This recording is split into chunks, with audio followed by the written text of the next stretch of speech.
The Book of Jonah in the New Living Translation. Chapter 1. The Lord gave this message to Jonah, son of Amittai. Get up and go to the great city of Nineveh. Announce my judgment against it, because I have seen how wicked its people are. But Jonah got up and went in the opposite direction to get away from the Lord. He went down to the port of Joppa, where he found a ship leaving for Tarshish. He bought a ticket and went on aboard, hoping to escape from the Lord by sailing to Tarshish. But the Lord hurled a powerful wind over the sea, causing a violent storm that threatened to break the ship apart. Fearing for their lives, the desperate sailors shouted to their gods for help and threw the cargo overboard to lighten the ship. But all this time, Jonah was sound asleep down in the hold. So the captain went down after him. "How can you sleep at a time like this?" he shouted. "Get up and pray to your God. Maybe he will pay attention to us and spare our lives." Then the crew cast lots to see which of them had offended the gods and caused the terrible storm. When they did this, the lots identified Jonah as the culprit. "Why has this awful storm come upon us? Come down on us," they demanded. "Who are you? What is your line of work? What country are you from? What is your nationality?" Jonah answered, "I am a Hebrew, and I worship the Lord, the God of heaven, who made the sea and the land." The sailors were terrified when they heard this, for he had already told them he was running away from the Lord. "Oh, why did you do it?" they groaned. And since the storm was getting worse all the time, they asked him, "What should we do to you to stop this storm?" "Throw me into the sea," Jonah said, "and it will become calm again. I know that this terrible storm is all my fault." Instead, the sailors rowed even harder to get the ship to the land, but the stormy sea was too violent for them, and they couldn't make it. Then they cried out to the Lord, Jonah's God. "Oh Lord," they pleaded, "don't make us die for this man's sin, and don't hold us responsible for his death. Oh Lord, you have sent this storm upon him for your own good reasons." Then the sailors picked Jonah up and threw him into the raging sea, and the storm stopped at once.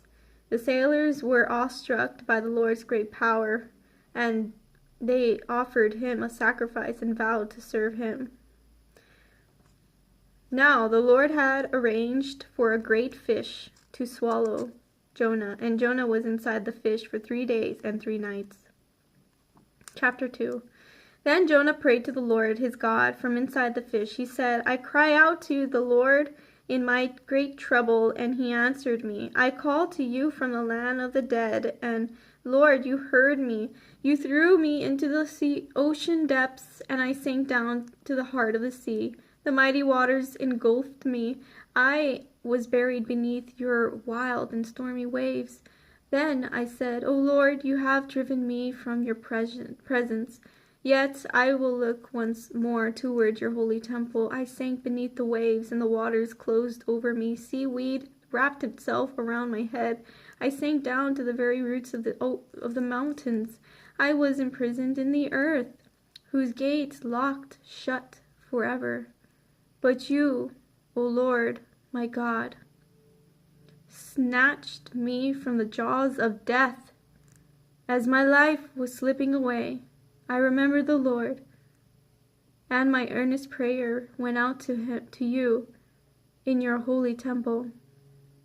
Those who worshipped false gods turned their backs on all God's mercies. But I will offer sacrifices to you with songs of praise, and I will fulfill all my vows, for my salvation comes from the Lord alone." Then the Lord ordered the fish to spit Jonah out onto the beach. Chapter 3.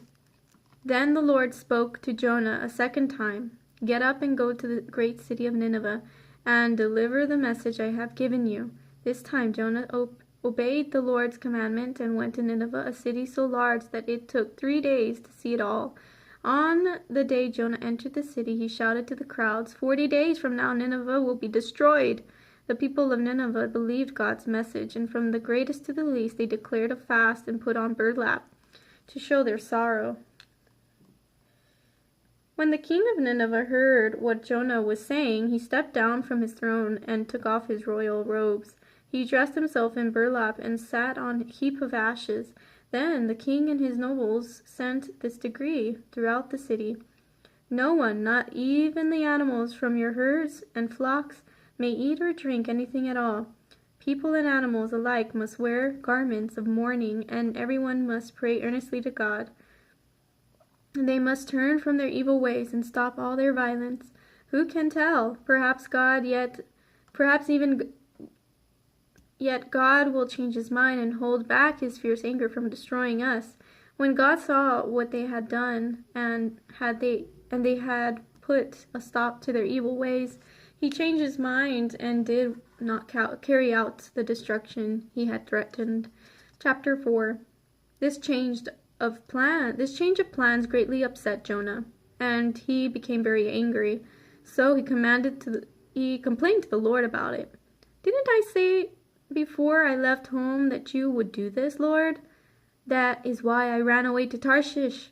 I knew that you are a merciful and compassionate God, slow to get angry and filled with unfailing love. You are eager to turn back from destroying people. Just kill me now, Lord. I'd rather be dead than alive if what I predicted will not happen. The Lord replied, Is it right for you to be angry about this? Then Jonah went out to the east side of the city and made a shelter to sit under as he waited to see what would happen to the city. And the Lord God arranged for a leafy plant to grow there, and soon it spread its broad leaves over Jonah's head, shading him from the sun. This eased his discomforts, and Jonah was very grateful for the plant. But God also arranged for a worm. And the next morning at dawn, the worm ate through the stem of the plant so that it withered away. And as the sun grew hot, God arranged for a scorching east wind to blow on Jonah. The sun beat down on his head until he grew faint and wished to die. Death is certainly better than living like this, he exclaimed. Then God said to Jonah, Is it right for you to be angry because the plant died? Yes. Jonah retorted, Even angry enough to die. Then the Lord said, You feel sorry about the plant, though you did nothing to put it there. It came quickly and died quickly. But Nineveh has more than 120,000 people living in spiritual darkness, not to mention all the animals. Shouldn't I feel sorry for such a great city?